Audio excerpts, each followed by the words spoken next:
The idea behind tonight is that we explore all ideas. And that by uncomfortable, I really mean uncomfortable. That we squirm in our seats a little bit. And that we challenge each other's assumptions. House rules, okay? Housekeeping rules. First of all, when our speakers are up here talking, please, please, please, don't interrupt.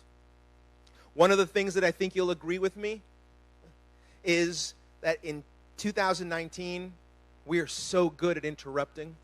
We're so good at throwing out our ideas and getting snarky and just trying to make ourselves heard by yelling with either 144 characters on Twitter, by, nasty threads on Facebook, and sometimes just by interrupting when other people are talking, okay? Second housekeeping rule. If you need to use the restroom, there is a restroom out there to your left, okay? My team is here tonight. My city council team. Team, where are you? Those people raising their hands, if you need any assistance with anything, those folks against the wall raising their hands will help you out. For those of you that don't know, my name is Manny Pelaez. I'm your city councilman for District 8. However, you're in Hardberger Park. Hardberger Park, where you are standing right now, is not in District 8. Sometimes people forget. John Courage and I were constantly in a battle. I move the fence, he moves the fence back, You're actually sitting in District 9 right now. John Courage and I are partners on city council, and I understand he might show up sometime tonight. A friend of mine, Ron Nierenberg, is not available tonight either, but he and I talked. He's excited about this town hall. He's very supportive. I enjoy the mayor's support, and he sends his best. Without him, we wouldn't be able to get a lot of the important things done. And, it's keep your eye on city council this week and next with regards to this topic. The mayor's got some big plans. All right, so let's start this difficult conversation. Noah, next slide. What is a mass shooting? And where does this number 255 come from? I'm going to give you a couple of definitions of mass shooting, the word mass shooting. And when you hear what the definition is, some of you won't like it. By the way, I'm a lawyer and I'm a politician, so when a lawyer makes you a promise, you should run the other way. And when he happens to be a politician, you should do it even faster, right? But this promise I'm going to keep. Some of you, I promise, will not like the definition of mass shooting. Noah? Mass shooting, according to two different organizations. The first one is an incident in which 4 or more people are shot. And according to their definition, they don't consider the shooter's motive or where the shooting occurred. Their count includes the shooter's death. And they record all incidents of mass gun violence without regard to motive. That is the mass shooting tracker, the number that almost all experts go by in being able to report out mass shootings. There's another group out there that also gets as much coverage, that their definition is just a little bit different, almost identical, but they don't include the shooter, right? However, the rest is pretty much the same. They don't parse the definition to remove any subcategory, so they don't exclude or differentiate victims based on circumstances in which they were shot. Just to highlight why it is that some of you may not like this, I'll tell you, we got a Facebook message from a very angry constituent who said 255 is a very dishonest number because El Paso is not the same thing as a drive-by shooting where 4 people or more may get killed. Dayton, El Paso, Sutherland Springs, Sandy Hook are not the same thing as somebody just who happens to shoot up a birthday party, because of a dispute between disgruntled romantic partners. That happens. You read about it in the news every day. And you know what? When we read about it in the news, some of us skip over that article because we're so used to seeing it. And he's not wrong. They're different, aren't they? And the thing is how would you define mass shooting? I want you to think about that. If you had to define it, Would you add other elements to this to make it fit what you think a mass shooting is or isn't? I'll tell you, it's such a difficult thing to do that the FBI, you know how they define it? They don't. There is no FBI definition to mass shooting. The FBI has a definition for mass murder, right? Which eliminates the word shoot and gun out of this, and they basically say 4 people killed in an incident, right?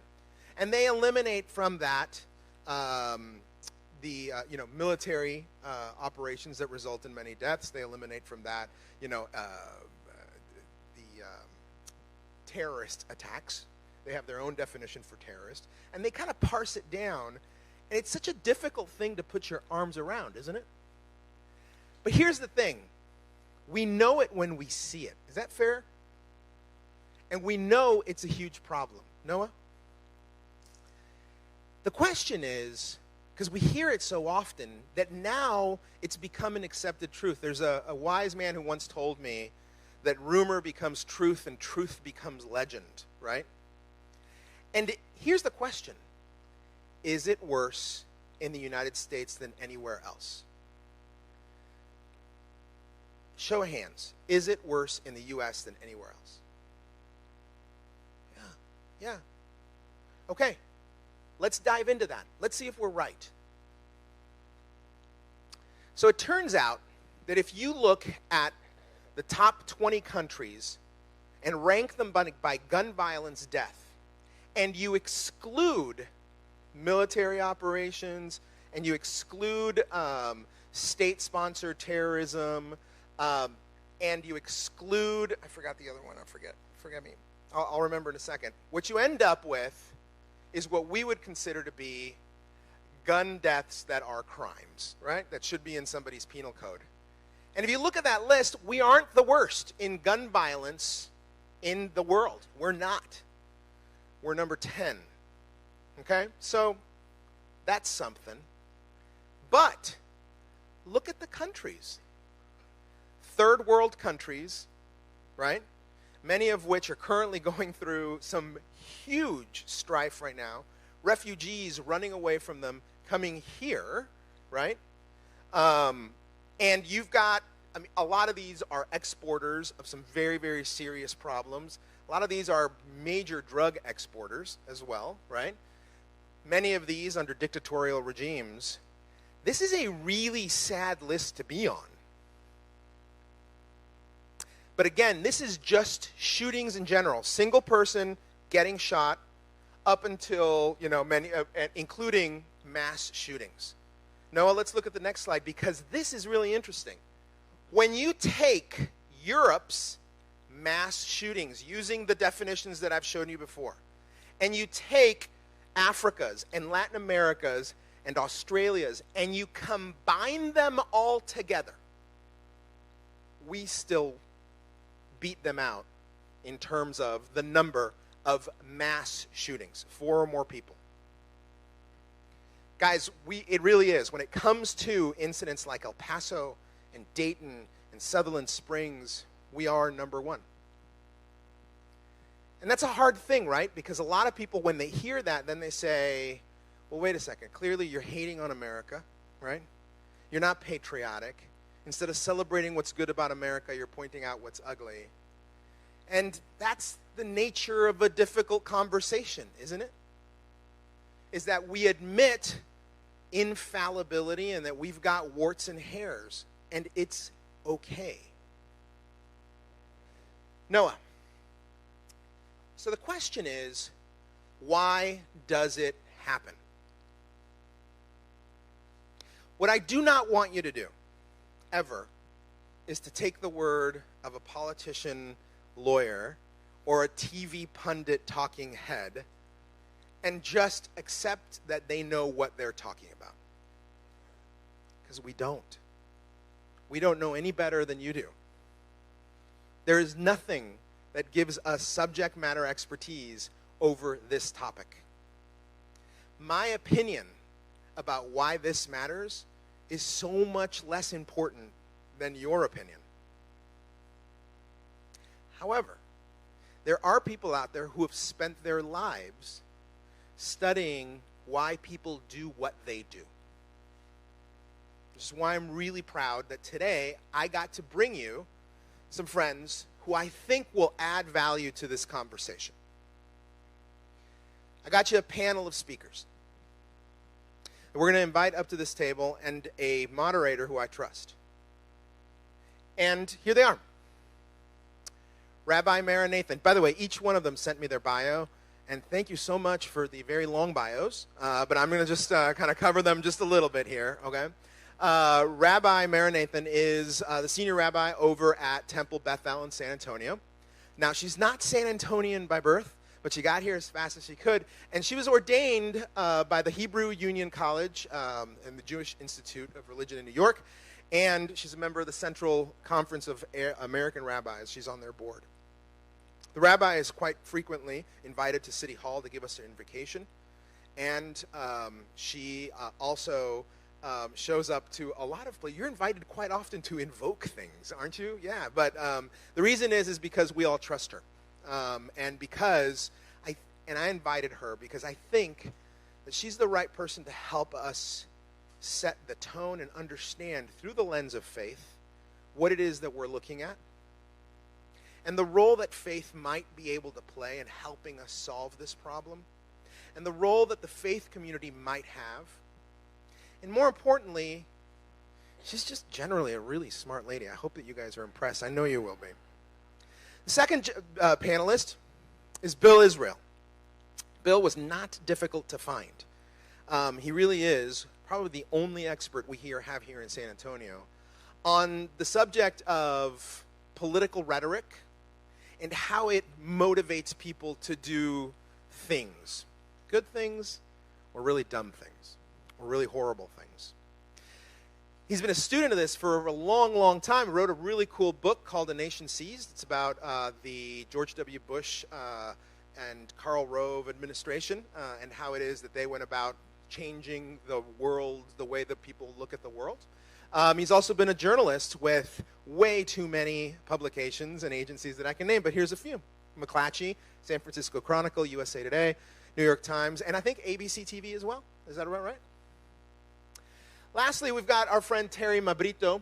Terry is an expert in children's mental health, suicide prevention, child abuse prevention, and mental health advocacy. She also happens to be the executive director at the National Association of Mental Illness. Very, very last minute, these speakers were all called, and they said, yeah, we're going to do this. This sounds like the right thing to do. Our panelist moderator today is Gilbert Garcia. Gilbert is not a San Antonian by birth. He's from Brownsville, but he got here a long time ago, and he's our Metro columnist at San Antonio Express News. Gilbert really focuses mostly on religion and politics these days. I know that he's got an affinity for writing about music as well, but when you open your paper, almost always you'll find Gilbert writing about the hot topics of the day. I will tell you that every politician in San Antonio also fears opening the paper because Gilbert is the guy that keeps all of us accountable, and sometimes you drive us crazy, brother, okay? But I'm glad you're here because you're an honest broker. Also here, we've got friends from all over San Antonio who are around at these tables. They include Siempre Mañana, UTSA's Counseling and Mental Health Services. Where are you guys? Hi, welcome for being here. Moms Demand Action. Where are you, moms? Over there. Thank you for being there. Be Safe. Where's Be Safe? And, okay, Be Smart. I will. Oh, Be Smart. Okay, all right. I thought it was like my mom yelling at me, make good choices, Pelayas. Family Violence Prevention Services, also known as the Battered Women and Children Shelter, is here as well, including their CEO, who happens to be my mama. Raise your hand.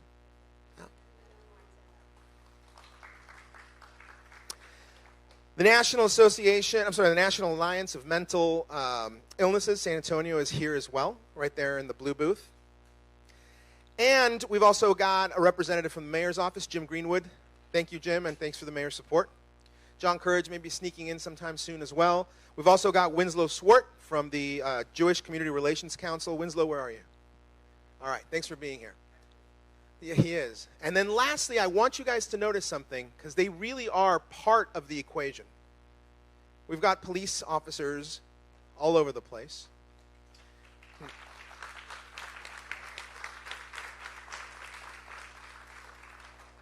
And I requested one. And they all showed up and they said, Councilman, we believe in this. A lot of us are going to show up today, right? And lastly, they hardly ever speak when they're at events, but they're part of the equation as well.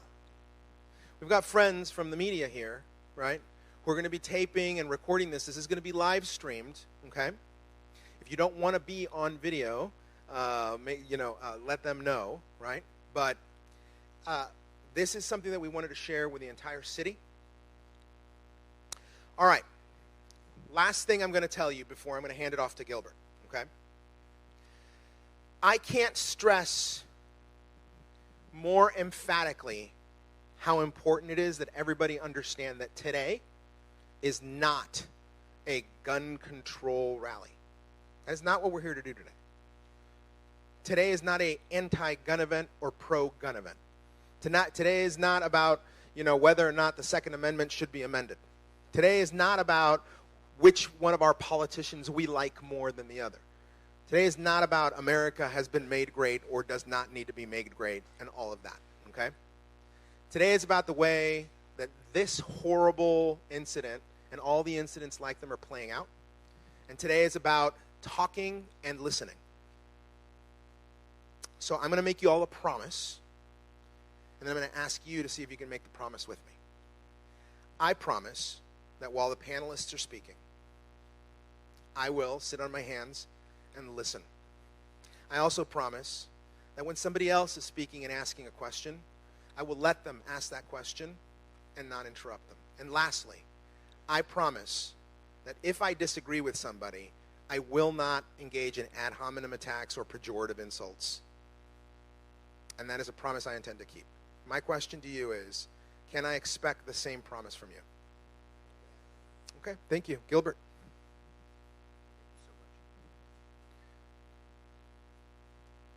Okay. Everybody, did you guys get this little piece of paper? Yeah, some of you did, some of you did not, okay? How many of you brought a weapon of mass destruction, also known as a mobile phone? All right. If you brought a weapon of mass destruction, make sure to get one of these little pieces of paper here, okay? What we are going to do is engage you throughout today's presentations using an app called Mentimeter. And what I need you to do is when you get this little piece of paper, go to the website, really simple, mentimeter.com, and enter the code. That is going to allow you to answer some of the questions that are going to come up later on and give us some really valuable information about what you feel, what you think, where you'd like to see this conversation going, okay? This is a really important tool for me and for the rest of City Council because we'll be able to understand in a more statistical way what it is that we need to be connected more with you about. I think that was a sentence. And then I'll end with, I promise you that we're not selling you timeshares or we're not going to change your PIN code on anything. This is an app that you can delete as soon as you're done with. We keep none of your personal data, and this does not expose you to any lists or anything like that. I made sure that that this is all encrypted and it's safe. Okay? Now, Gilbert, take this mic. Okay, go do your thing. Okay, and we'll maybe just keep this mic over here.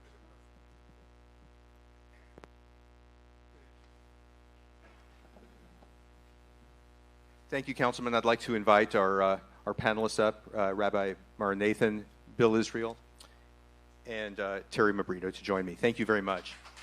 And thank you all of you who are here tonight.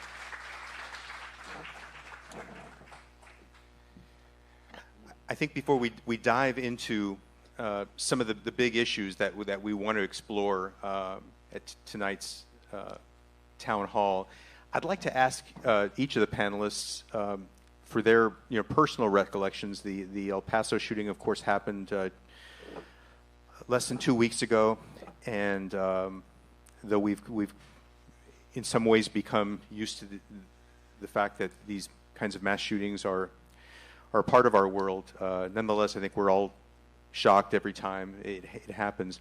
So I'm going to ask each of you where you were when you heard on August 3rd about the El Paso shooting, and your initial reaction. I was actually on vacation, so I was with my family, which I'm not often on a Saturday morning, but looking at the news, just shocked and horrified, thinking about people I know in El Paso and people who are from El Paso, and also thinking about the fact that there were many, many clergy there just at the very beginning of the week to be present, to be a part of protests about our various issues with asylum seekers and migrants, but knowing that there had been so many leaders there so quickly before that. My children, of course, hearing the news on the radio as we were traveling in the car and having to explain to them once again about the violence in our country and in our state. It was a very upsetting moment for us. Bill? My wife and I, the last several months, have been tending a friend in Arizona who's a dear friend, a former OBGYN, who taught my wife, who was a baby nurse at the time, how to get children born. And one night she felt what she thought was a foot in the wrong place. And so as a baby nurse, she called this fellow and said, "You know, I think this foot doesn't belong here." And the doc said, "Do you think or do you know?" And she said, "Well, I think I know, but that's why I need you to come take a look." That was 40 years ago this summer, and on August 4th, while we were tending him, he died. Long bout with cancer, but at home, loved by lots of people, certainly by us. And the contrast to what happened in El Paso could not have been deeper. We're at a point where dying at home is a privilege. It's something we should all hope for. Instead, we regularize murder. We make it seem as if it's okay. We get shocked and we offer thoughts and prayers for 2 or 3 days and then we forget it. That's not okay. Thank you. Terry? So I was at work. I was in the office working on, the next project, the next thing, the next awareness piece. And I believe that actually my husband texted me and said, "Oh my gosh." And so while I'm at work, it just hits you in the stomach again, right? But while I was working, you have to know what I was working on. So I'm working on a conference that's coming up called Pathways to Hope. And it's our way of hoping to bring awareness and education to mental health and mental illness, and again, how the faith community can all work together to support people. And I was working on that conference, and so, it hit me that, oh my gosh, we have a lot of work to do. Yeah. Well, one of the things I thought about, and I think many of us thought about after that horrible weekend in which we saw the mass shootings in El Paso and Dayton, Ohio, has to do with an issue that we hear talked about a lot these days, which is that concerning the coarsening of our political rhetoric and the way anger gets amplified on social media. We've had political division for as long as this country's existed, and anger has been a part of that. But I think that there's a sense now that it is intensified, and I just wanted to get the thoughts of all of you. What impact do you think these factors are having on this epidemic that we're seeing of mass killing? Well, I think, we're participating in this 24/7 kind of online life now, social media. Our kids particularly, they don't feel like they can ever get away from that social media life.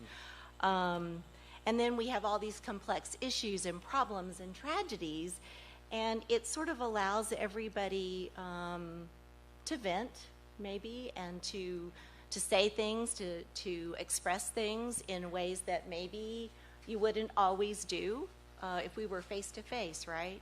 So, you know, then the other piece of it is that we lack literacy. We lack literacy around the issues, and particularly around, you know, mental health. We're reacting, we're venting, but we don't have a foundation by which to move towards some more positive solution, to move to more meaning in our lives. So I think that's a big problem. We've got to get past stigmatizing language. I think it's easy to have that kind of language, maybe far easier in our online life. So those are, you know, all really important factors that come into play with all of these challenges and the tragedies that we're experiencing. We have to get past stigma.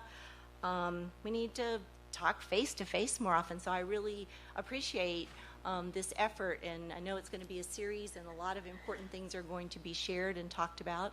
So this is great. We're talking face to face.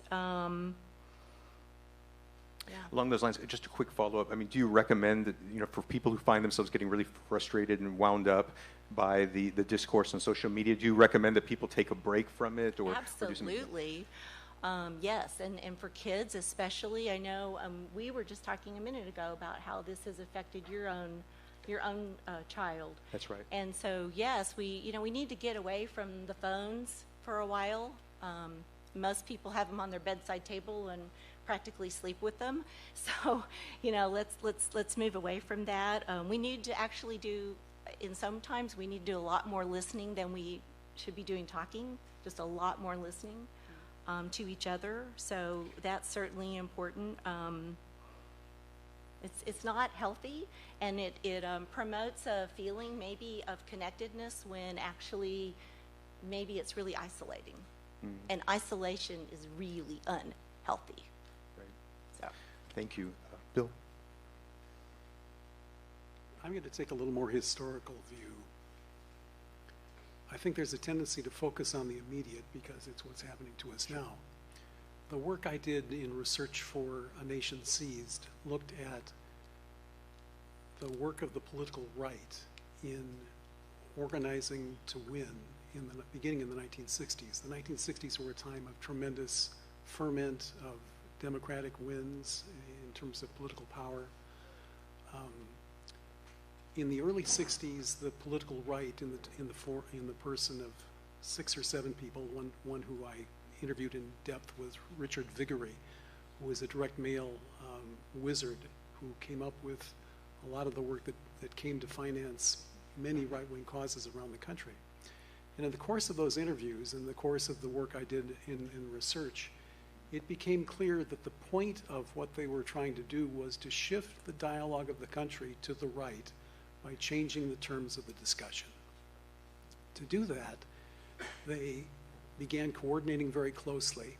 They began building institutions that would change the dialogue in the country. So, for example, the American Enterprise Institute, the Heritage Foundation, an array of institutions like that were formed in the 1960s and 70s.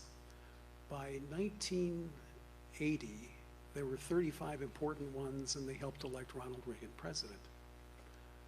By 2000, there were 500 of them. And they, in cooperation with the new media operations of the right, began to dominate what we know as the news. Now think back to the 1960s when the dominant television personality of the time was Walter Cronkite of CBS News. He was called the most trusted man in America because by the end of the newscast, when he said, "And that's the way it is," people believed him. There was a solidness to him, a sense of caring for his audience, for the people who listened to him, and a sense of being responsible. And so when President Kennedy was shot, and Cronkite was on camera narrating it, he came to a stop with tears in his eyes and noted the time of death. Contrast that with today, at a time when, if you're not talking far right from Fox News, you're not getting the same picture at all.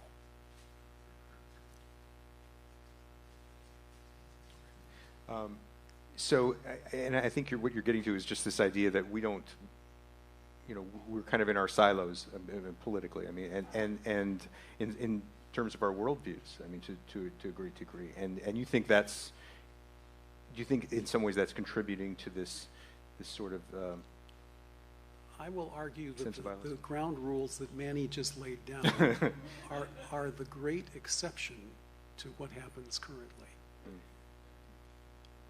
Democracy is the working element to take the pressure off what happens in a body politic. As long as people act democratically, the pressures will be resolved. They'll be resolved within reason, within some fair view of what should occur. The difference now is the point of the political right was to polarize our differences in order to drive us apart and make it easier to dominate when you cannot dominate when you can't play democratically. In other words, they are winning because of the polarization. And it's like a bomb. The more you polarize, the more dramatic the differences become, the more dangerous they become until they explode. And the people who will explode are the people at the margins, whether vets, the mentally ill, and the like. They're being delegated the job of being the aberrant, of being the people we should isolate. And that's not how this game is being played at all. The people who are in charge are the people who need to be held accountable. Mara, what effect do you think this sort of Yeah. lack of civility is having on her?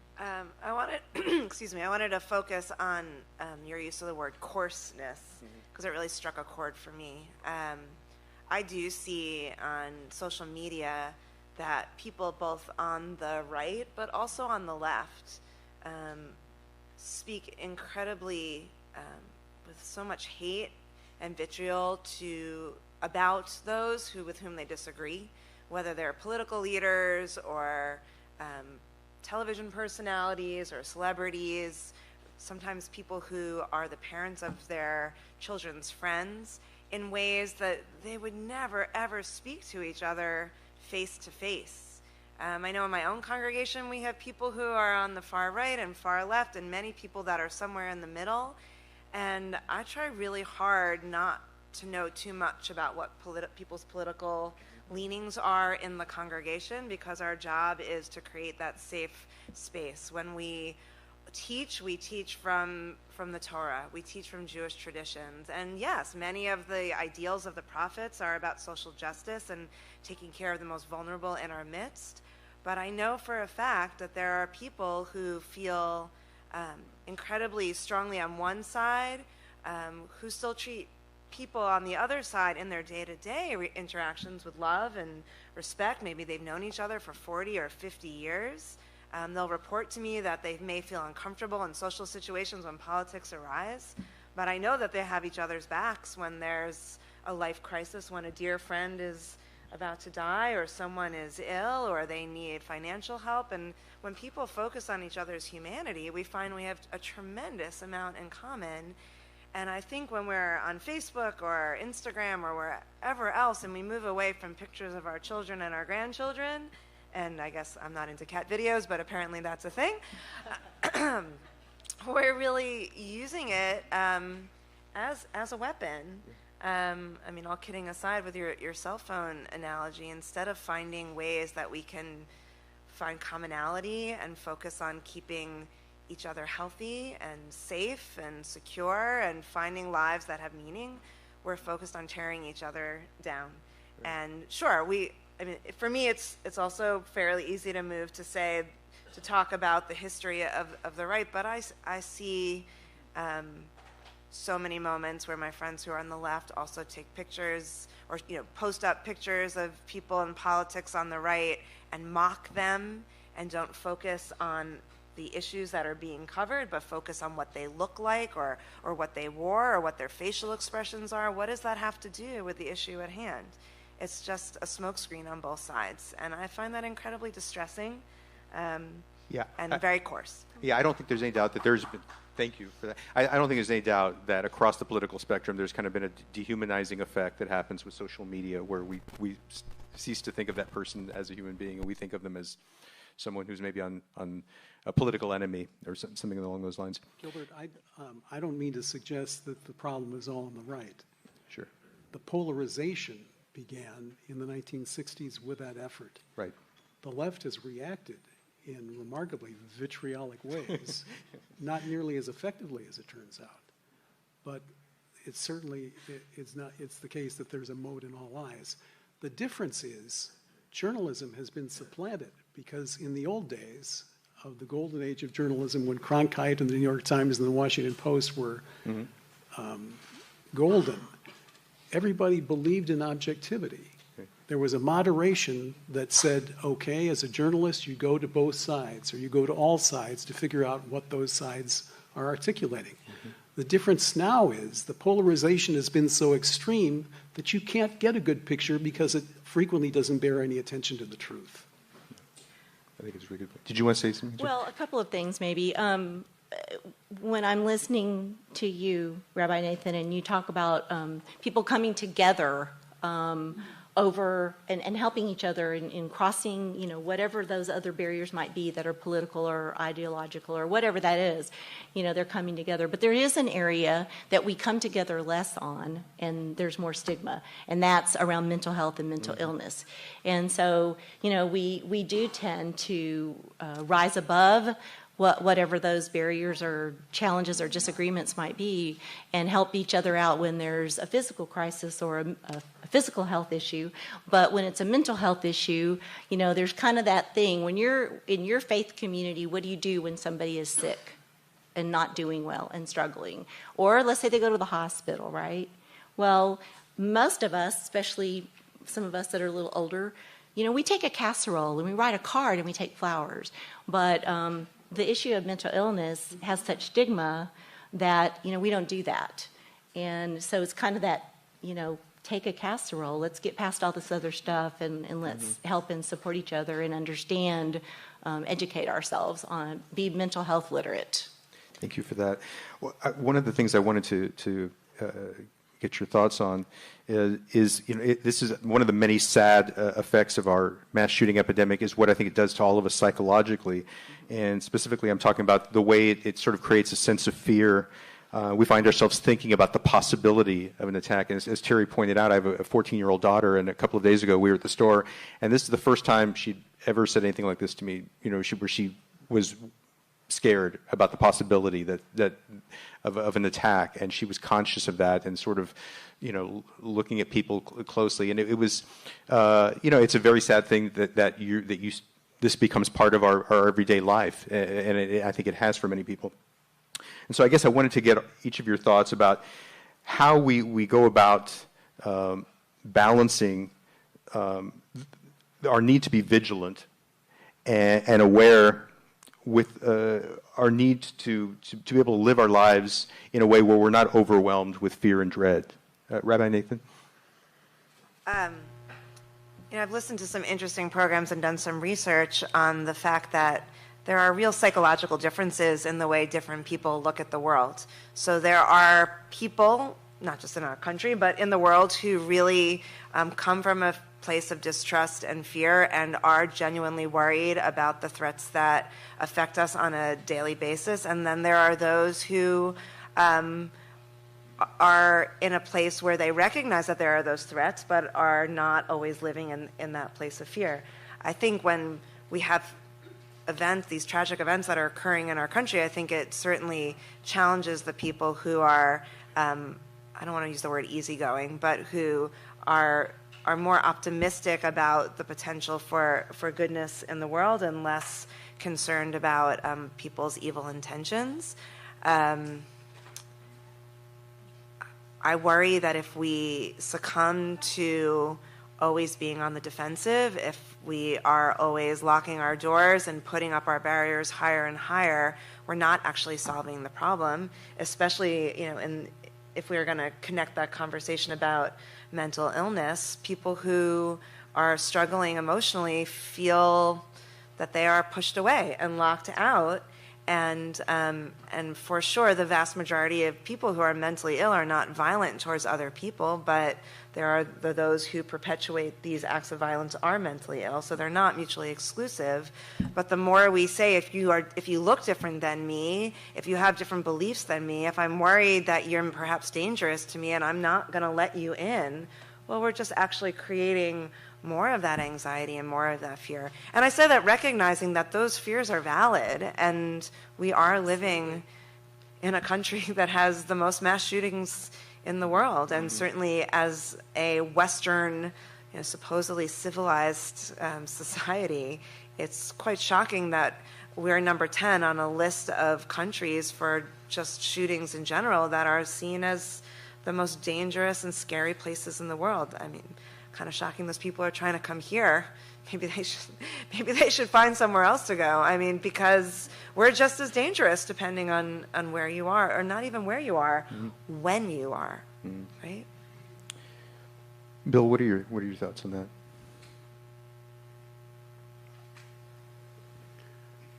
I'm a little twisted here. I've been listening. I've met neither of these people before, and so this is as authentic as I can make it.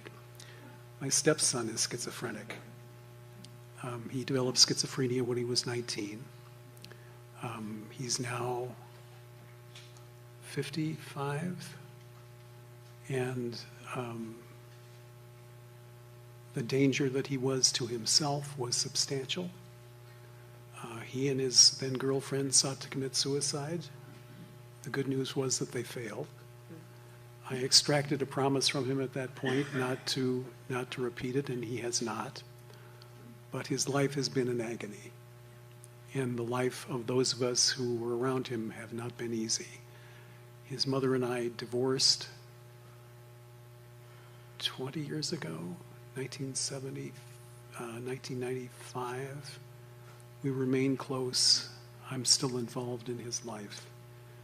But there was not a moment that I was not concerned for the danger that he posed to not only himself but others. And in time I learned that the mentally ill, for the most part, are not a danger at all. Which gets me to the problem of polarization. When we compound the pressures that are bad for just regular folks, imagine what they do to the mentally ill, to vets, to people who should not have guns, and then in the last few months, were enabled to get guns? Even so, what kind of policy is that? What kind of policy denies people the love they need to get better?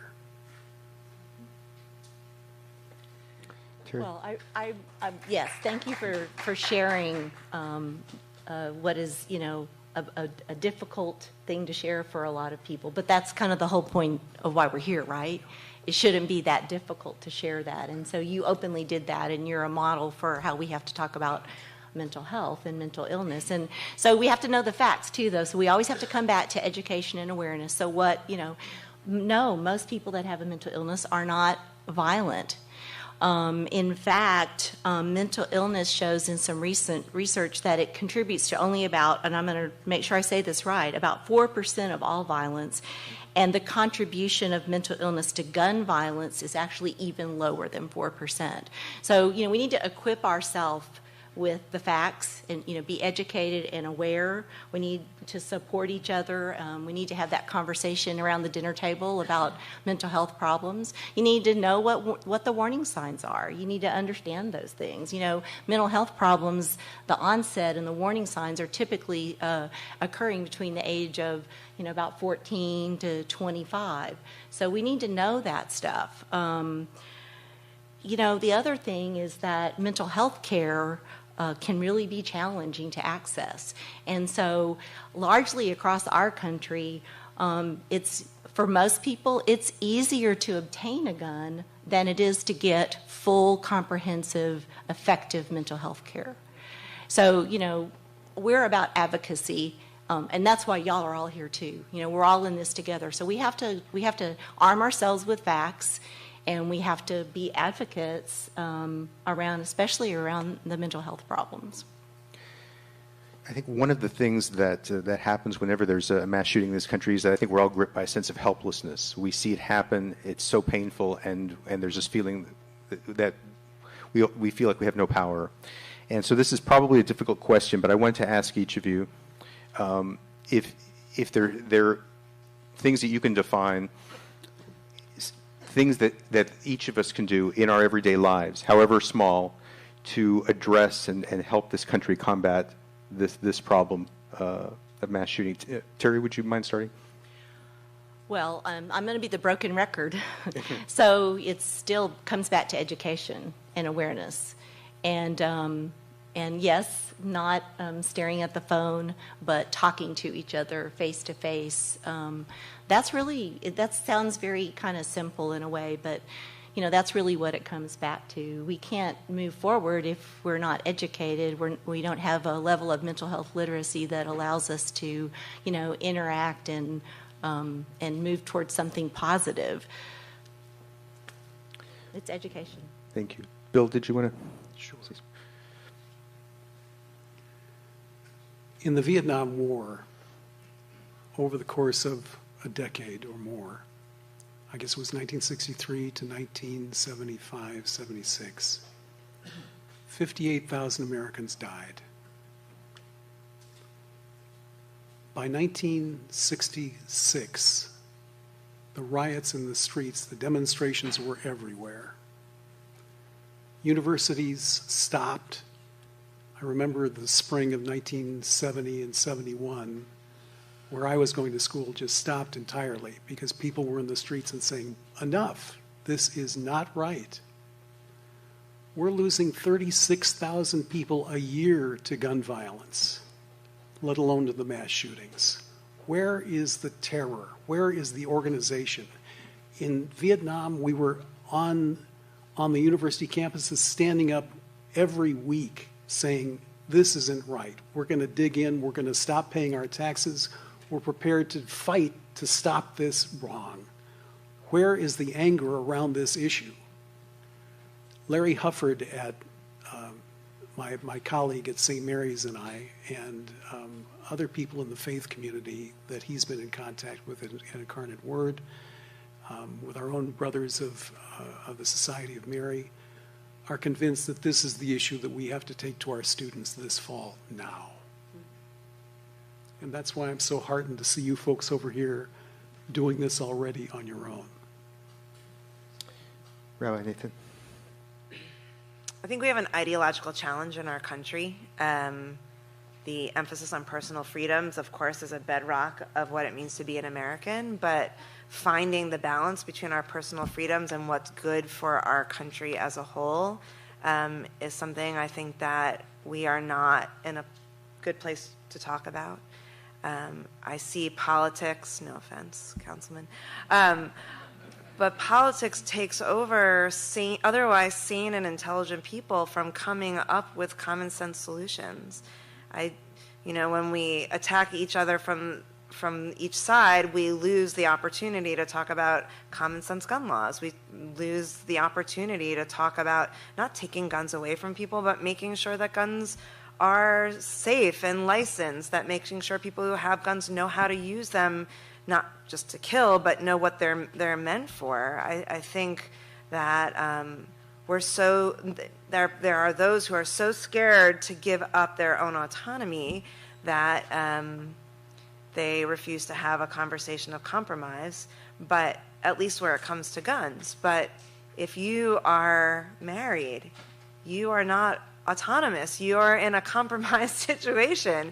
If you're in a family, if you work in an office, if you're part of a congregation, the way we survive, the way we live in society is by communicating and compromising with each other. Our American politics have always been rough and tumble, all the way back to our origins and our 13 original colonies. But somehow along the way, the ideals of our nation as a whole, or as our Western European society, or just this ideal that we can continue to evolve and be a safer, kinder, more equal place, has got lost in the shuffle. So for me, I think having those ideological and thoughtful conversations amongst ourselves and with our elected officials, taking the time to be introspective and really think about what we value most for ourselves and our families and our society, that those are really important steps when we feel helpless, to be able to articulate what it is we really want for our lives and for our families, and then from there to take those steps to reach out to those who we have elected and ask them to work for the changes that we need in our community. I have one more question before I turn things back over to the councilman. And this is something that deals with what I do for a living. Whenever there's a mass shooting, it's inevitable that the media is going to give a lot of emphasis to the killer, and that's part of the story. It's understandable, but there's also the question of, in doing so, and is there too much emphasis being placed there, and are we sort of creating a sense of celebrity around people who are perpetrating these crimes? And so I wanted to get your thoughts on how the media should approach it. It's obviously a very sensitive issue. Bill, given your history, if you wouldn't mind starting on this one. Sure. There's a recent inclination on the part of reporters and editors to not name the perpetrator. And I think that has some merit. And I say that because if you remember the old Greek approach of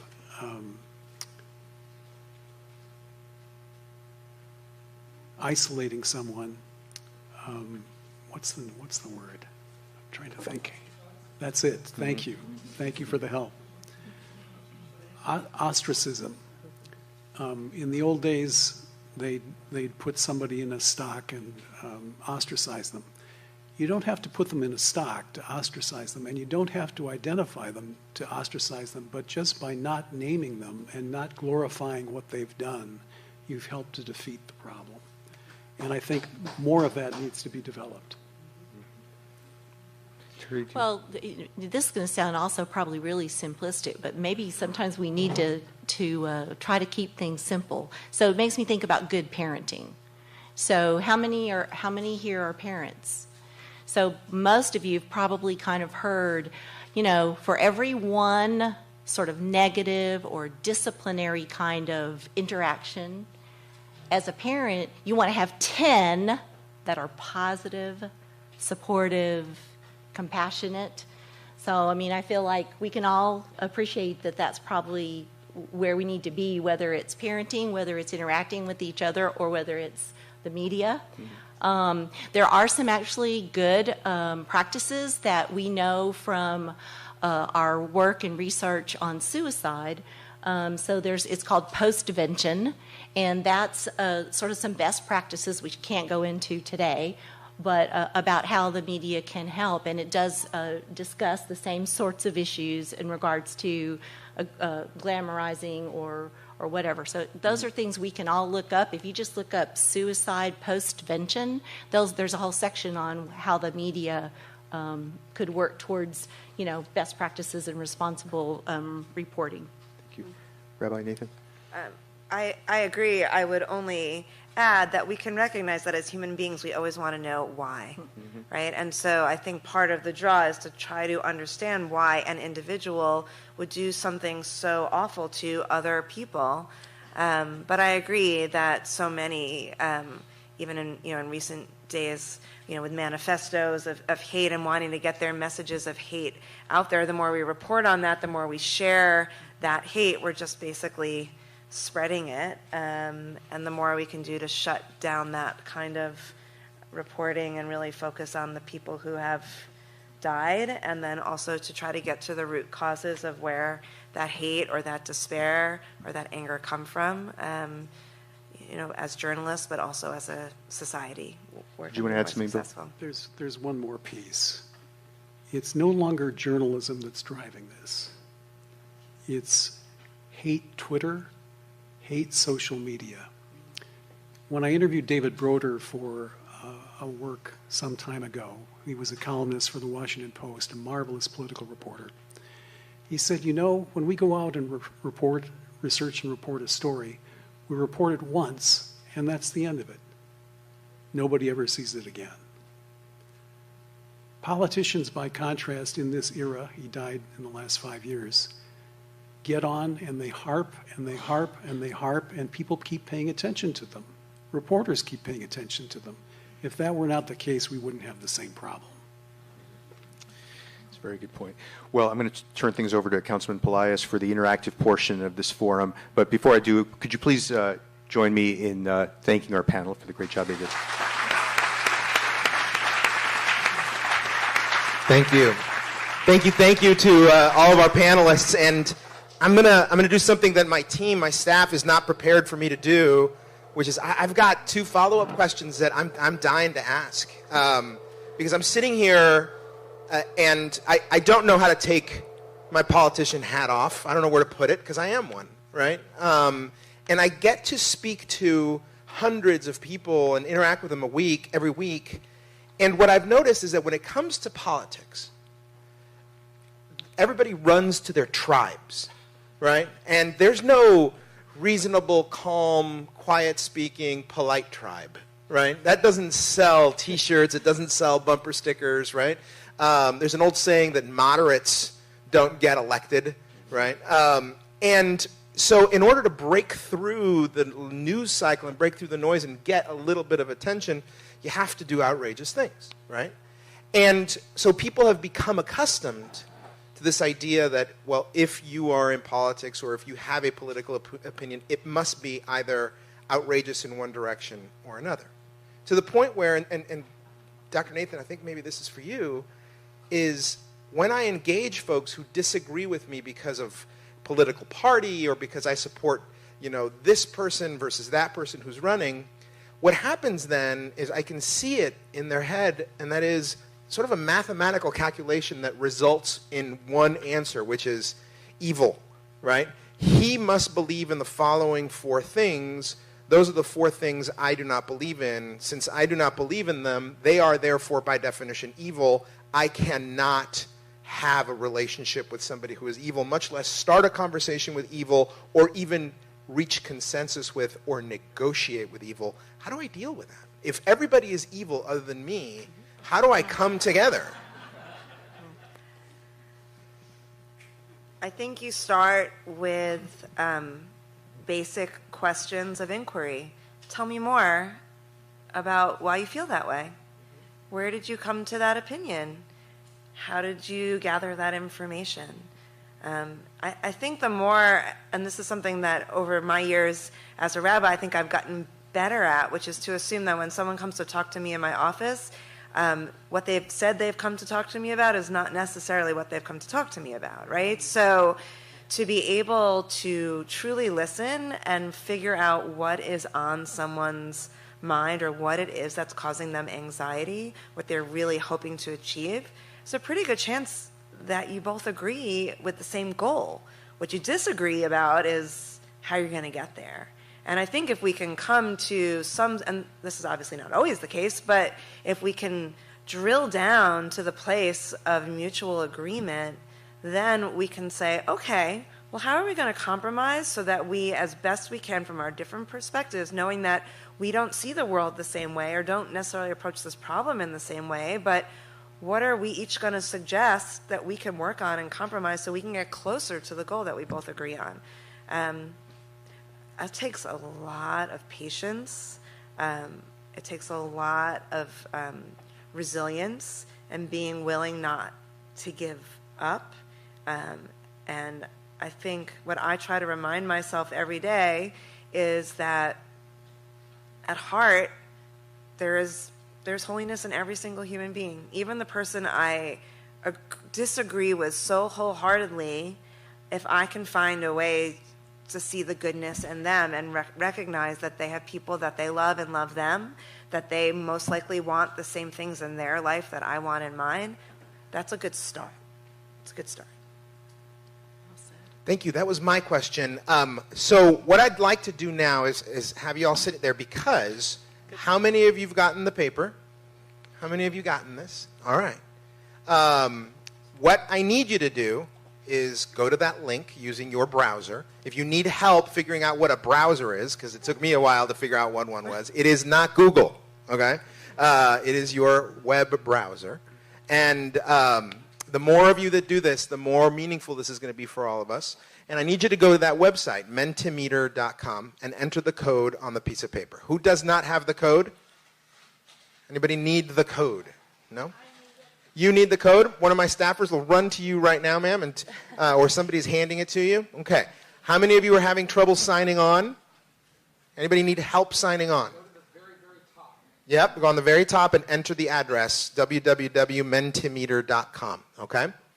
While you're doing that, I am going to ask the one guy who hasn't had a question asked of him to give us some insight. You know, we've got a lot of news cameras here. People now consume their news by way of television, your newspaper, you know, blogs. We get our news also by going to those websites with which we agree, right? And so we will only read things that agree with what we believe, and as opposed to reading things that are disagreeable. However, we still see, right, the same news cycle play out every single day. So if you watch any of the TV stations that are here with us tonight, you watch their newscast tonight, there'll be about 3 or 4 car accidents, maybe a shooting, somebody got hurt in a building, there'll be a story about a councilman who had a town hall, and then a story about a cute puppy that, you know, got rescued from a tree, right? It's every single night, but predominantly there's always, every night there's a story about 2 or 3 shootings and a few car accidents, to where if all you do is watch television news, you walk away thinking it is not safe to step outside your house because you might get run over, right? Right. You might bump into a politician at a town hall. I mean, some terrible things will happen to you. To what extent do you, Gilbert, and our journalist friends here have a responsibility to check yourself and check each other? And are you guys vulnerable enough to admit when, okay, I have crossed the line? Yeah, this kind of gets to the core of what our job is. I mean, I think most of us feel that journalism, part of it is just to tell, and as far as daily newspapers and local TV news, to tell the community what's going on in the community, and also to hold public officials accountable, because I think that's what we need to be able to do. In the process of doing that, what people in the business perceive to be the big stories of the day are often going to be, you know, things that have an element of tragedy to them. And in reporting about, you know, what public officials are doing, it's often going to be something negative too. And there's no doubt about that. I think that, you know, the way newspapers have been structured over the years, you know, you had hard news, you have your sports, you have features which maybe give a little bit more of a sense of things that are entertaining or fun in the community, and trying to create that balance. And I think the TV news tries to do that. But it's a challenge, because in a 30-minute newscast, just as in a daily newspaper, you're not really going to be able to convey the complexity and all the positive things that are going on in the community if you're trying to really get to the big news of the day. But it's something that we grapple with constantly, and I don't know that we've ever really found the answer. But I think it is something that you know, we have to be aware of the fact that sometimes people maybe have are given a picture of their community and their world that maybe is more grim than the reality. Terry, so by the way, there's only 20 of you that have signed in to Mentimeter according to this thing. So, ma'am, you're shaking your head. It's not working for you? No. Don't create your own event. Yeah. You have to enter the code that was given to you when it prompts you. Can somebody who does know what they're doing help this lady with her phone? Anybody over here having trouble signing on? No, sir. There's only one code. You have trouble signing on? Laura, Christian, can you help this gentleman over here sign on with a hand up? Thank you so much. I have a question for Terry. Terry, I feel slimy for admitting this. I read the El Paso Shooters Manifesto. I did. I went through and I hunted for it because it was hard to find. Because out of morbid curiosity, I don't know. I'd like to think it's because I wanted to be better informed, but there is that lizard brain part of me that I think wanted just to see it for myself. And I read it, and folks, you don't need to read it. The news has pretty much told you what's in it. I mean, it's almost word for word. You take all the articles you've read about it, and it pretty just sums it up.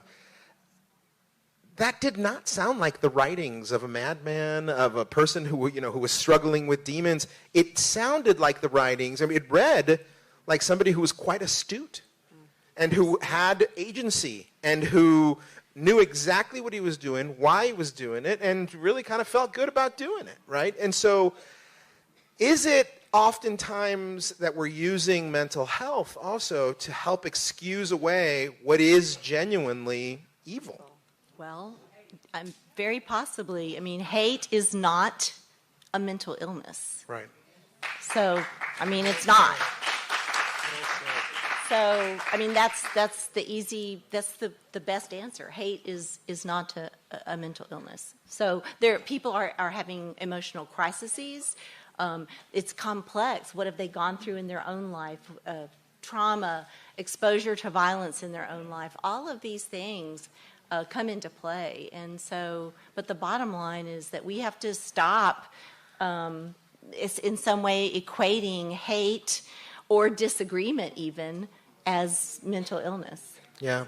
So I'm going to ask one more question of Bill, and then we'll start our interactive process just to make sure. It looks like 61 of you all are signed up. Great. Like in one large tranche, you all figured it out. Wonderful. Is anybody still having trouble? Anybody need help? You still need help? All right, man. We're going to call the Geek Squad, okay? All right, Bill. Here's the thing. I turn on my television, and I think all of you saw it too. We turn on our television, and we see our lieutenant governor stand up there and say, everybody's wrong. It's video games, right? It's not guns. It's not mental illness. It's not hate. It's not, a broken young man somewhere. It's not, charged rhetoric. It's video games. Did you all hear Dan Patrick stand up and tell everybody that? And it made me scratch my head thinking, wait, what? And so I went back and I did some research, and I remembered that in the 80s, Tipper Gore was blaming, hardcore music and rap music on violence. And I went back even further, and people had been blaming, Led Zeppelin and rock and roll music and, goofy pants and, long hair on violence. Where does that come from, Bill? Why do people go there as opposed to talking about mental health and, a lack of, grounding with reality and family and community? So let's start with the 1960s, when a fellow at the University of Pennsylvania named George Gerbner came up with what he came to call scary world syndrome. Okay. And that is just by virtue of turning on your television and watching the television for some period of time, you'll come away with the picture that the world is a scary place because it divorces you from the reality, in just the way that Terry talked about not long ago. When you have to deal with people authentically, one-on-one, in a forum like this, with ground rules, it's difficult to marginalize anyone. But when you use technology to separate, then the separation becomes easier and more pronounced, and the faster social media go, the quicker and more profound the separation become. So I've thought a lot about this recently because at St. Mary's we've just gone through a 2-year project in rethinking what are we doing about education. And we've rethought what the liberal arts are about. Fundamentally, if you're engaged in the liberal arts, you're thinking about human problems. And human problems are not susceptible necessarily to technical solution. We reach for a technical solution time after time these days, and these solutions are not good solutions. They are fundamentally lacking the human element. So it's sociology, it's psychology, it's counseling, it's history, it's understanding your environment. All those things that make us human are what the liberal arts are about and why we are so preoccupied with them at St. Mary's. We have a whole school of science, engineering, and technology to deal with the technical issues, and I'm afraid we do cooperate a lot in various projects. But until we treat these problems as personal and human first, we're not going to solve them. Thank you. Thank you. I agree. Thank you, Mrs. Israel. I agree.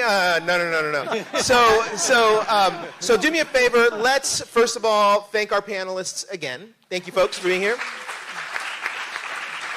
Number two, they didn't get paid to be here. And thank you for giving of your time. There's still time. There's still time to pay here.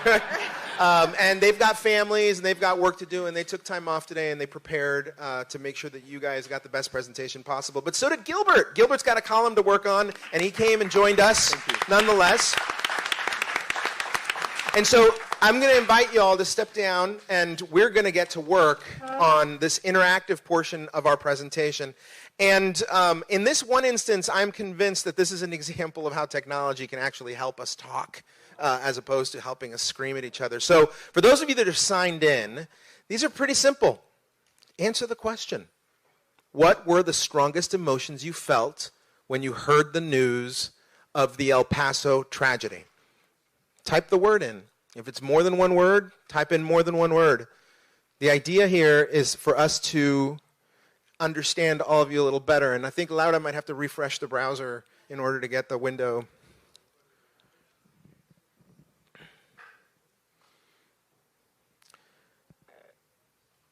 Unless that is what 62 people actually thinks.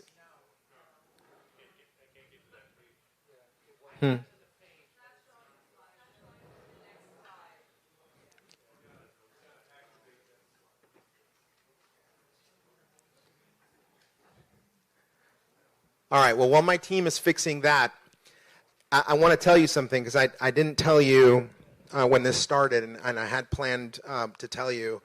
I grew, and by the way, the irony of this is that I'm the chairman of the Innovation and Technology Committee at City Hall.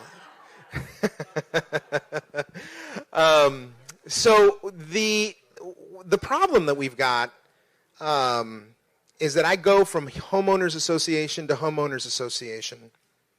Like I said, talking to hundreds of people, and I ask the following question, and the answer breaks my heart almost every single time.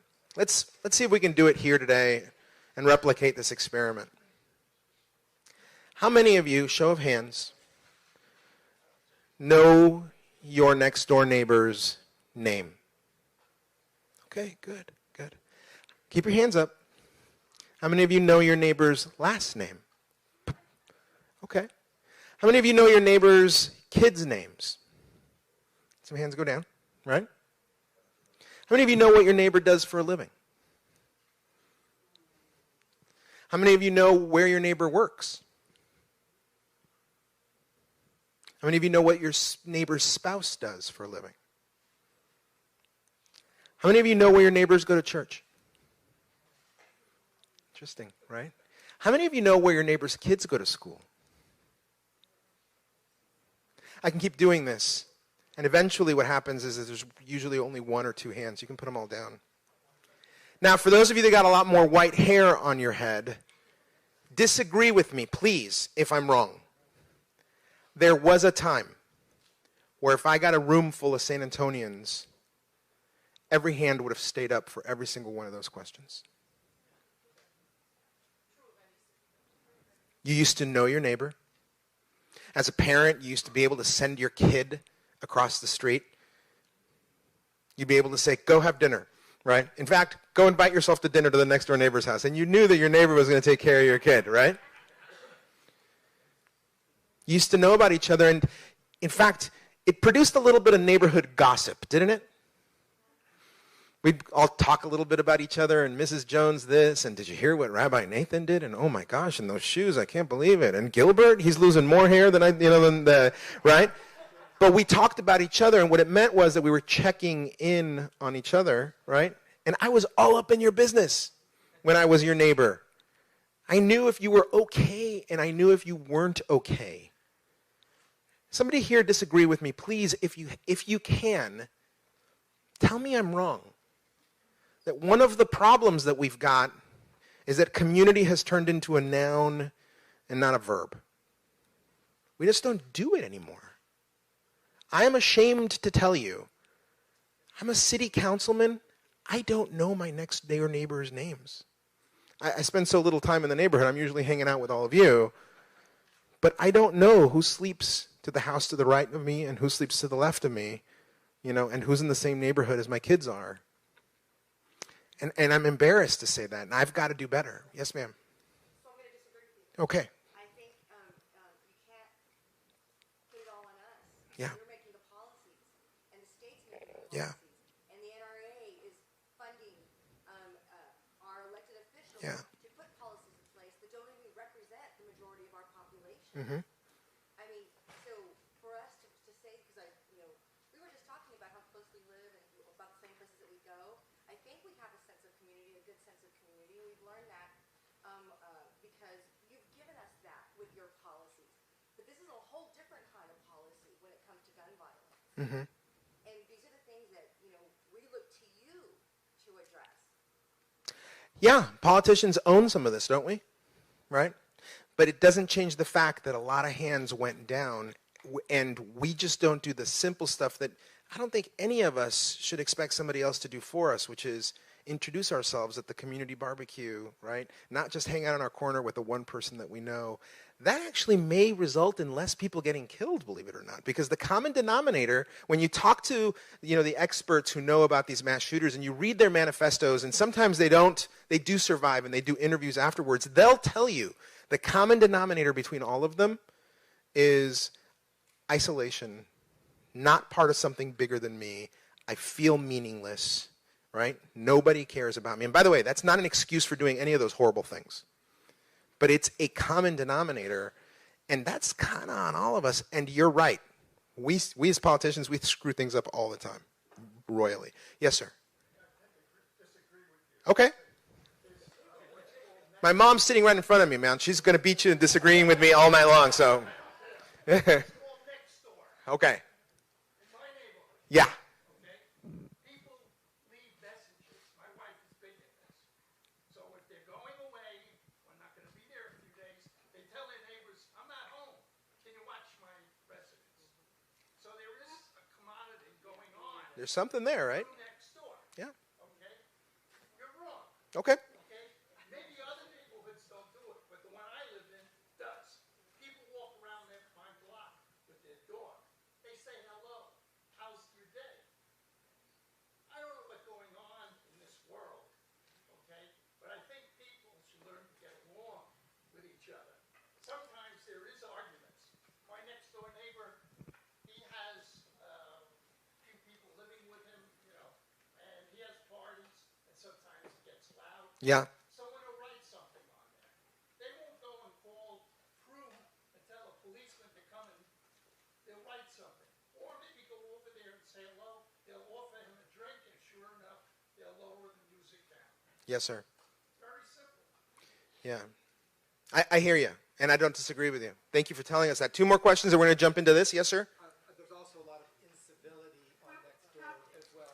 There is. But here's the question is, even if we can't embody and be a role model to our children, why are not all children being taught civility, mediation, conflict resolutions, how to address bullying, intercultural communication and empathy, collaboration? Yeah. Do you remember there was a time when we were kids? They don't teach it anymore. They used to teach civics, right? They don't do that anymore. Yes, ma'am? So I wanted to just, we've lived in our neighborhood for 18 years, and I know my 5 neighbors from You know all your neighbors. Okay. the right to the left. Okay. But in my community subdivision, if I was sitting in the same room, and you live in my neighborhood, So just recently, with a community effort, I thought, you know what, we've got to get more involved other than next door, online, get to really get out and know each other. And most of us who have raised kids Yeah. are too busy. But so what happened is I decided to do a blood drive Okay. in our community on a Saturday and hopefully bring out our neighbors. Do a movie in the park and bring John Courage into our subdivision. It's just one of these things about just bringing the ice cream truck.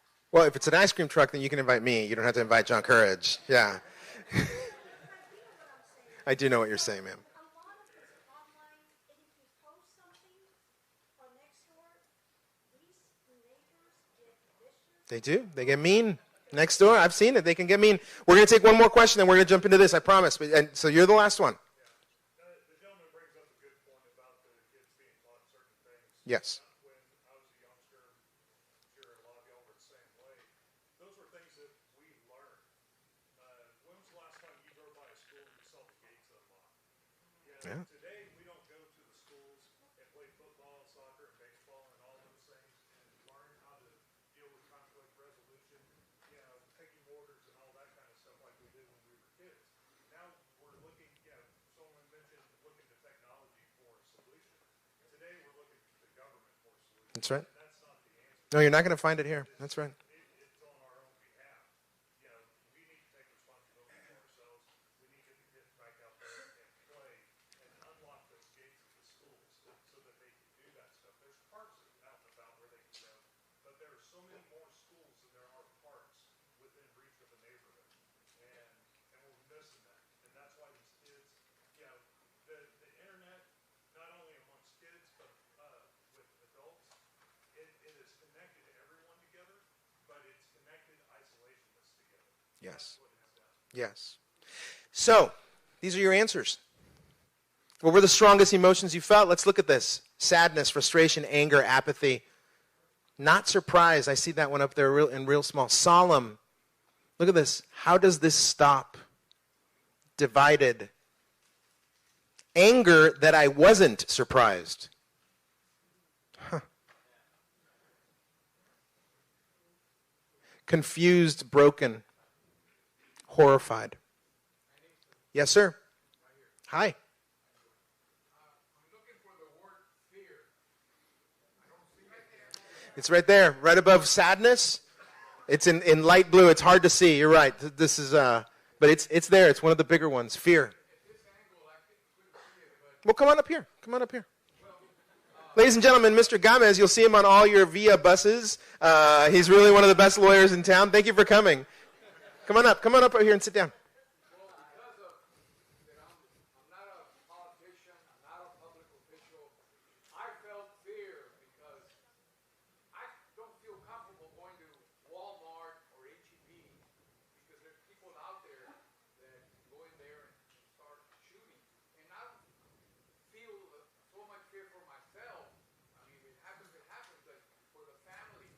And I am so saddened and feel frustrated because the man that leads our country said, you can kill Mexicans in the panhandle. And that's what happened in El Paso. And the media doesn't hit that. They seem to overlook that. It was there in black and white. And, I thought I would bring that up. Thank you for bringing it up. Okay, so what do you think is the most common type of gun fatality? Now, this is where you guys have to answer. The most common type of gun fatality. Yes, please. Yes. Okay. Which is a nonprofit organization that focuses on a conversation among adults to keep children safe from gun violence. And the SMART part is an acronym. The S is for securing your weapons in your homes and vehicles, which is the most important thing we can do as gun owners. The M is for modeling responsible behavior, which is what we're really talking about with our neighbors, children. The A is for ask. Ask about the presence of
I do. Thank you for helping me with that.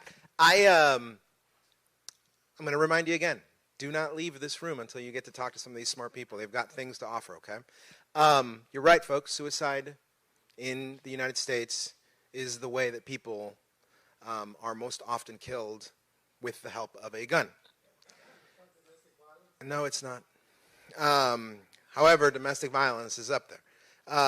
I will tell you, somebody made the observation to me the other day that these mass shootings are oftentimes really suicides, that somebody just needs to do it in a big way and at least not be alone when they do it, right? And take other folks with them and make a statement on their way out. That's interesting. Okay, rank these strategies for addressing gun violence from most to least effective. Let's see what you think. There's no right answer, by the way. There's no wrong answer. This is us trying to figure out what you think. Yes, I'm so sorry, you're right. So the first one is ban assault weapons. The other one is pass tougher gun control laws. The third one is increase mental health services. The fourth one, more and easier access to guns for self-defense. The fifth one, regulate violent video games.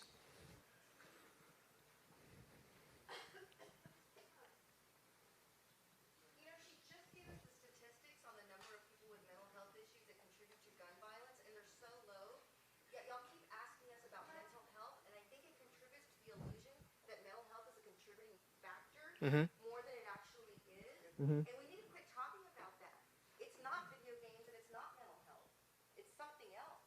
So you think it's one of the top three? Or I think we need to just teach. I mean, I liked having Terry here. I think her organization's important. But by having her, you're contributing to the illusion that mental health has a significant part in these occurrences. And hate is not a mental health issue. Okay. Hate is not a mental health issue. Okay, that's fair. This gentleman and then this gentleman right here. Go ahead, sir. Yes, Manny, thank you for having us. Sure. Terry, this is kind of a question for you. I teach active shooter response across the country. We hear more and more about mental unwellness.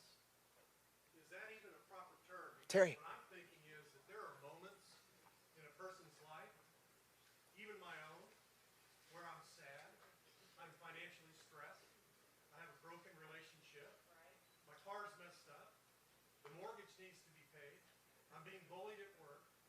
Isn't it called life? No, it's called mental health. Well, it is a mental health issue, but isn't it called life? And so rather than focusing on mental health, which you've already said clearly and correctly is a very small number, shouldn't we begin to understand it is video games, it is financial, it is relationship, it is bullying, it is all of the pressures of life. It's called life. We've got to look for signs and signals when someone changes that you know that normally is a good, everyday, easygoing person, and all of a sudden that person snaps and slams their hand on the desk and says, if I don't get a raise, I'm going to kill somebody.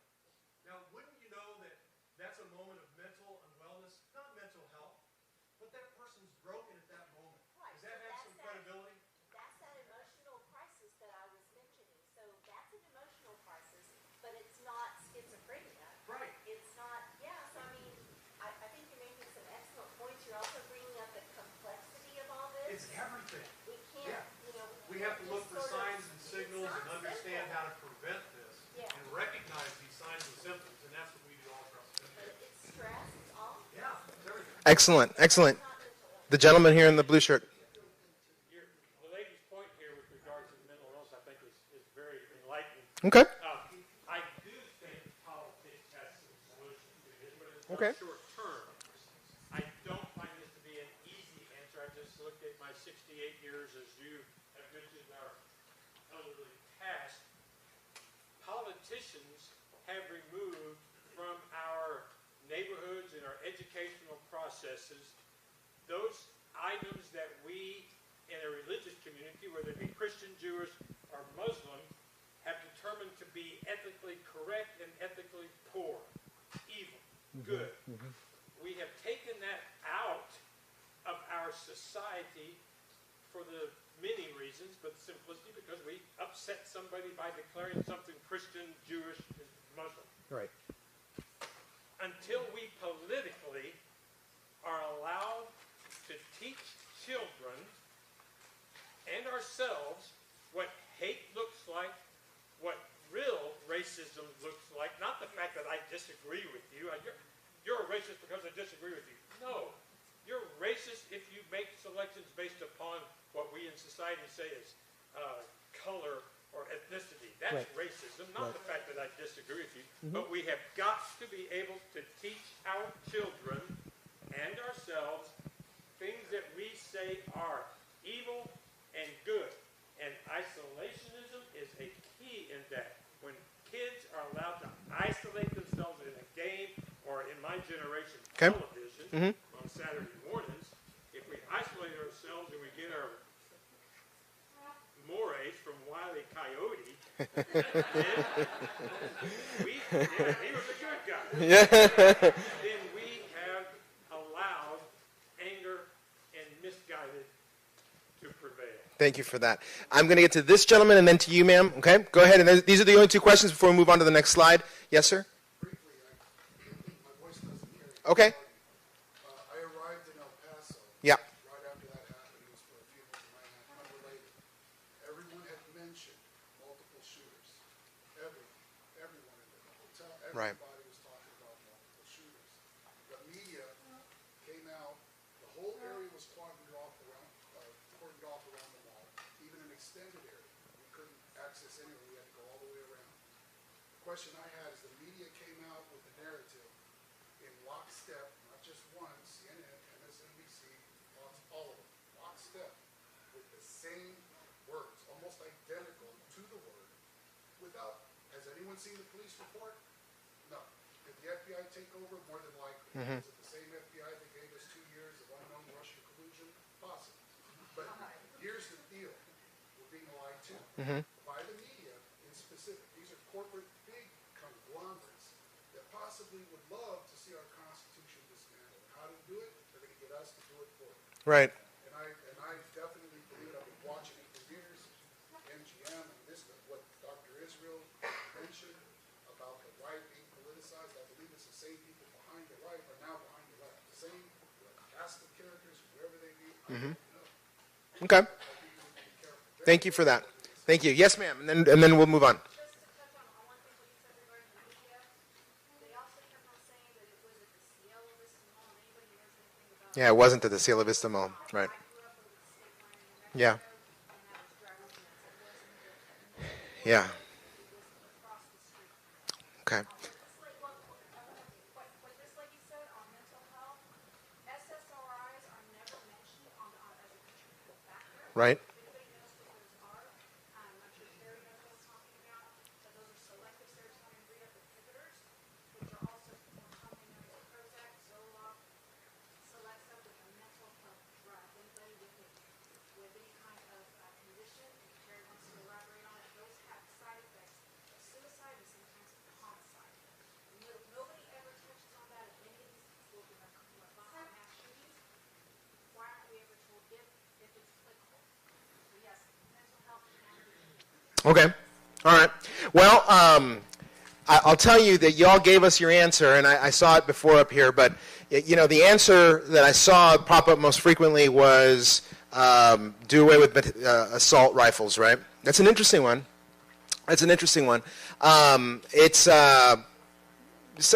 Somebody raise their hand for me and tell me why you think that that's important. Yeah, go ahead. Leslie, it's nice to see you.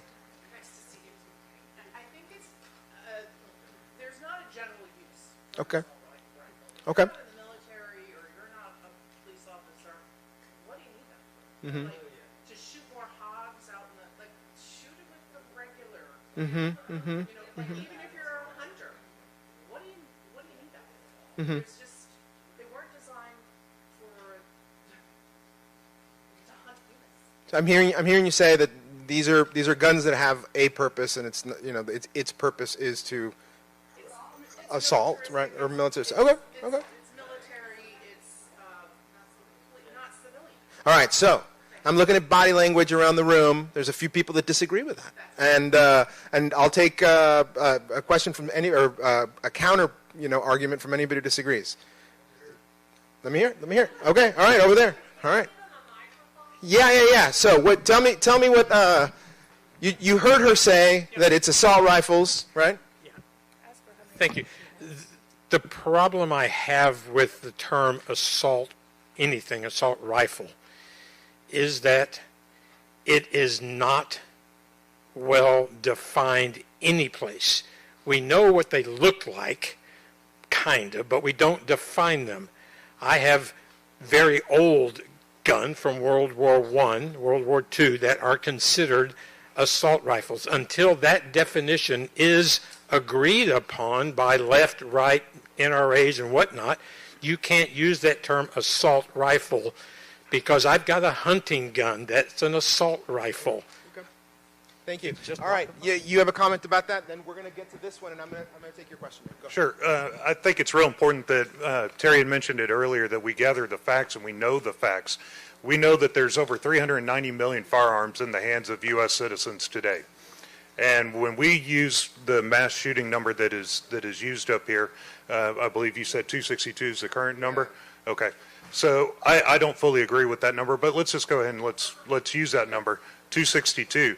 When you take that into comparison of 390 million weapons in distribution across the United States, we're talking very, very small percentages. If we look at what are termed assault weapons, there's 22 million modern sporting rifles in the United States estimated.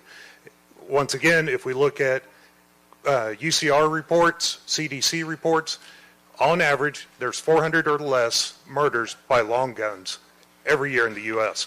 That's a 0.002% occurrence. 0.002 occurrence. Yeah, so that's one way of doing that math, right? And I appreciate that. The other one is to look at frequency and rates, and and again, that list is of 20 countries. That's not something that was made up. I mean, we are number 10, right? Yeah. So by the way, excuse me. Those weren't by head count, by the way. Those were ranked by shootings per 10. Those are pro rata, per capita. I don't like to get mired down in the definition of what an assault weapon is. I only care about the number of people who can die in less than 30 seconds. That's what I care about. And whatever it is that's killing that many people in less than 30 seconds is wrong. And we need to start looking at the motives of what people are saying, and the motives in the last shootings in Texas have all been hate. The one in El Paso, the one in Santa Fe, the one in Sutherland Springs. And this is because of how you look, who you worship as a god. Even all the way back to Killeen, that shooter hated women. You got it. I'm gonna take questions, but first, this is the answer right here. The majority of you, by a slim margin, do not own guns, right? There's a lot of you in this room who do. I'd be curious to see, breaking it down, how these answers that we're going to give today and that we've already given break down between gun owners and non-gun owners. I'll make a confession. I'm a gun owner. I've gone through training, and I made sure that my children did too. And I keep locks on all my guns. We're very, very careful. And there's my father taught me how to have respect for a weapon. And I really never use them for anything other than go plinking at cans at the ranch every once in a while. But there's other people out there who have them for different reasons. So let me hear, just from folks who do have them, why do you have them? Do you have one? Yes, I do. Yeah. Why? Well, my dad gave me a Winchester 18-shot 22 pump. Mm-hmm. And very well made. He gave it to me. I'm from West Virginia originally, and I had shot it in West Virginia. Okay. But, I haven't shot it for quite a long time. Okay. You have one? Yes, I do. Why? Basically, whenever my boys were growing up, wanted to become aware of it before they could ever touch one, we all had to go down, go to the classes, take them out on the range by professionals, show them how to handle it, because they're going to be exposed to it at some point in time, so you need to have that responsibility all of them now have guns. They need to be secured, especially if you have children. And I've never had to worry about it. I don't conceal carry Okay. because I have to come to terms with, can I take another person's life? Ah. But that's something each person has to decide. It's very careless to carry. I'm from a family of sheriffs and police officers, Right. FBI, so I've been exposed to guns all my life. And I think we need to take the responsibility to Okay. know how to handle it. And if you do the true concealed carry, you need to know what's involved before you carry. Do you have one? Yes, and I have a concealed carry license, and I do the training on it every time it's required. I'm very careful with it. There's lots of places I do not take it into, whether it is banned or not. I make the personal decision not to. I also own 5 or 6 other weapons, from a 30-06 rifle to a BB gun or a pellet gun. But the thing, what I really would like to see is a lower capacity. Okay. Because when I talk about capacity, I'm talking about the clip that holds the bullets that go into the gun, whether it be an AR-15 or it be a 9mm, which is my handgun. I can shoot 6 times with that before I have to reload. And that's when the break happens. If you have an AR-15 with an extended clip, some of these out there, they're set up, they can shoot 100 times before they have to reload. Well, there's no break in it. Yeah. You know, and that's just what I want to say. It's about capacity. We have to lower the capacity. Maybe not the weapon, but lower the capacity of the clips. Thanks, Abe. Nice to see you. One last question, and we're going to move on to the next slide. Yes, sir? My brother was killed in Vietnam. Your brother was killed in Vietnam. Okay. He was a warrior from Texas, legislative medal of honor. He went to school out there. Okay. And he had the school district. Boise Terrace Elementary. Yes. I own several of them because Why? Why do you own them? because of the Second Amendment. Okay. Also, it's a right. Now, I'm not saying that, there are people that are out there that should have no business having guns. My brother gave his life, gave his life for his country, saving the lives of his men. That's why they named the school after him. Mm-hmm. Mm-hmm. And this is all part of public record. Okay. So this is a reason that I will always most likely be a gun-owning American. Okay. Got it. Rabbi Nathan, do you own a gun? No, Why? I don't hunt. I don't think that in a crisis situation I would be able to defend myself appropriately. Gilbert, you own one? I don't, and I did the kind of shooting that you talked about. I did a little of that growing up in the valley, but it's not something I personally had an interest in. And without getting too specific, there's an extended family where there was a tragedy involving someone whose his friend came over.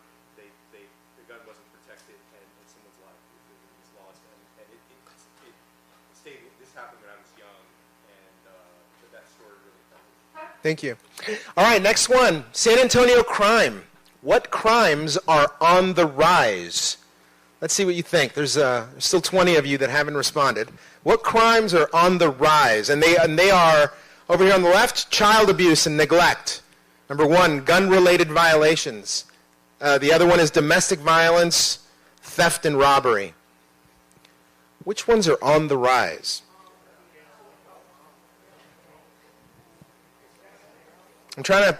Here's where I'm trying to gauge what you guys think. I want to know what impression has your reading the news and talking to each other on Facebook and social media and all that left you, right? Okay.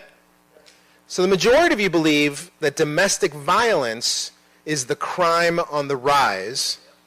Okay, that's fair. Yeah. Sir, yes? I don't have drive-by shootings, but I did put, the other one was, can you go back, please? Gun-related violence. That's the second one down here. Gun-related violence. So let's ask an expert. Okay? Where are my SAPD officers? Officer Boehm, which one of these are on the rise? Domestic violence is on the rise? Are you seeing more theft and robbery also? Or is that depending on the side of town, or? Okay. What about gun-related violations?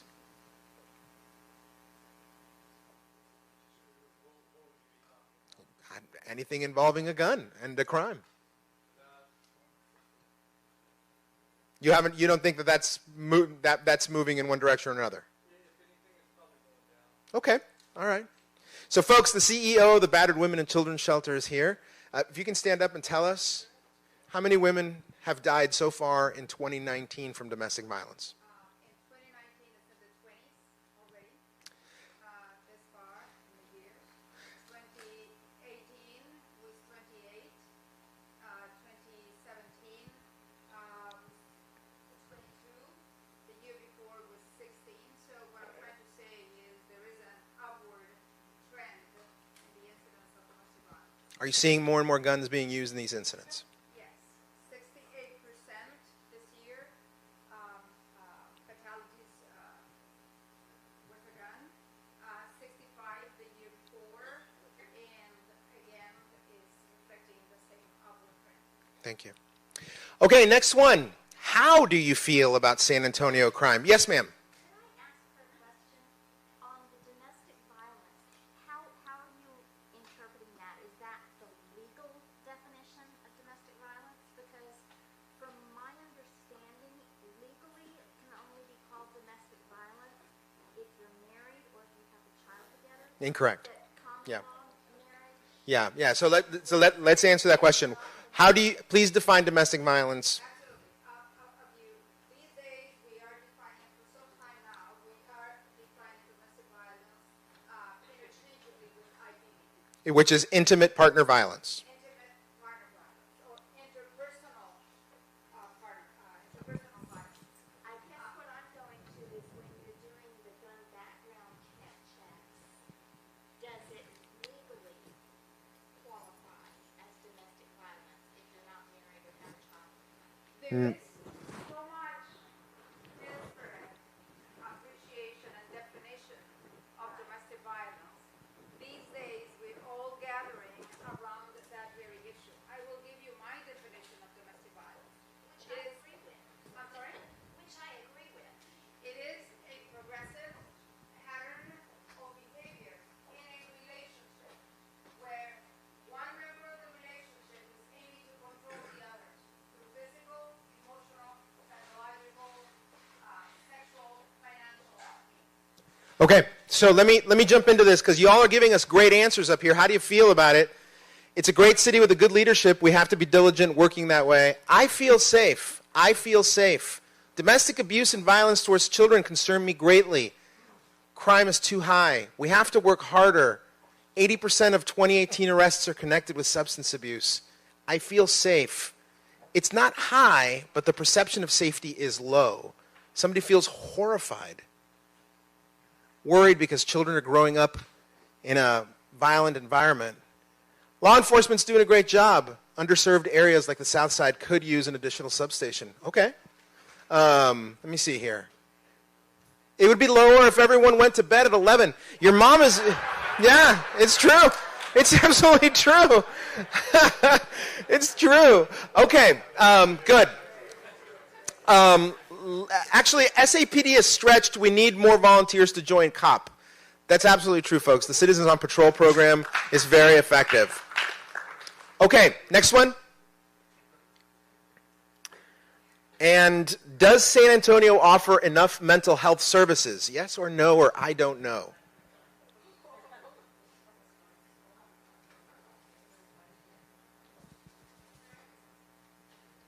Yes, ma'am.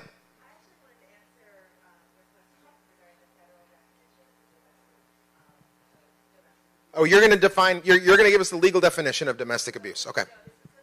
Oh, the federal definition. Yeah. Come on up. You're going to give us the federal definition with regards to getting a license to carry or getting for a background check for a background check federal for firearms domestic violence. Here we go. background check. So a domestic partner or a convicted domestic abuser, it's defined as a married partner, someone that you cohabitate with, or someone you share a child with. So dating partners are not included, and that is why it's referred to as the boyfriend loophole. I would like to note, though, in the state of Texas, if you want to get an LTC in this state, we do prohibit those who have been convicted of domestic abuse of a dating partner or a stalker in this state. So in that one instance, Texas actually has a stronger state law to carry than the federal law to purchase. Thank you. All right. So let me see.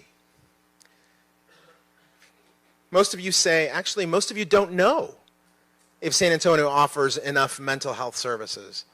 But one thing's for sure, hardly any of you think that we do, right? Yes, sir. 80% of arrests in 2018 are connected, and 80% of the mental health issues are connected to substance abuse. Okay. It's not being talked about, and there are far too few beds available for people who can't otherwise afford it. So we need to talk more about substance abuse. All right, got it. Next one, please. San Antonio City Council has the power to do more. I agree, I disagree, or not sure. This one's... You tell me. Yeah, this is open-ended on purpose. We have the power to do more with regards to gun violence, mass shootings, what we've been talking about today. Okay? Don't you think it's weird we can't pop firecrackers, but you can pop an AR-15 50 times? Don't you just think that's weird? Okay, I want to know, if I have an AR-15, can I go in my backyard and just shoot it as many times as I want it, nobody say anything? Hey, SAPD, will this lady get in trouble if she takes an AR-15 and starts spraying her your backyard? Okay. Yeah. Yes, ma'am? Okay. Most citizens who carry concealed weapons are very responsible. Yes. I'm in real estate. Okay. So if I'm going to carry a gun, it's to protect myself. I hear you. Okay. And if I'm going to have a gun in my home, it's for protection. Okay. All right, next one, and I think this is the last one. Let's see here. What did you get out of this town hall meeting? Was it time well spent? And this is an open-ended question for you to fill it out and let me know what you think. And I'd like for all of us to share our thoughts on this one. I'll tell you while you're filling it out what I got out of this. I got to see new faces. Usually when we throw town halls together, everybody comes out to talk about a speed bump or a pothole, or they come out to talk about the city budget, right? But rarely do we actually get together and talk about heady topics like this. It's nice to see all of you. The second thing that I get out of this is that I got to hear today from people who are way smarter than me, right? The one thing I think that we don't do often is celebrate other people's ideas that may be better than ours, and celebrate people who know a few things more than we do. And you know who those people are? Not just our panelists, by the way. These are brainiacs. But you. I actually got to hear from you. You folks are way smarter than me because you are experts in your own lives and your own neighborhoods. And what we learned today is what we get to take up with us to City Hall, and I get to tell my City Hall colleagues what you think. Yes, sir. Okay.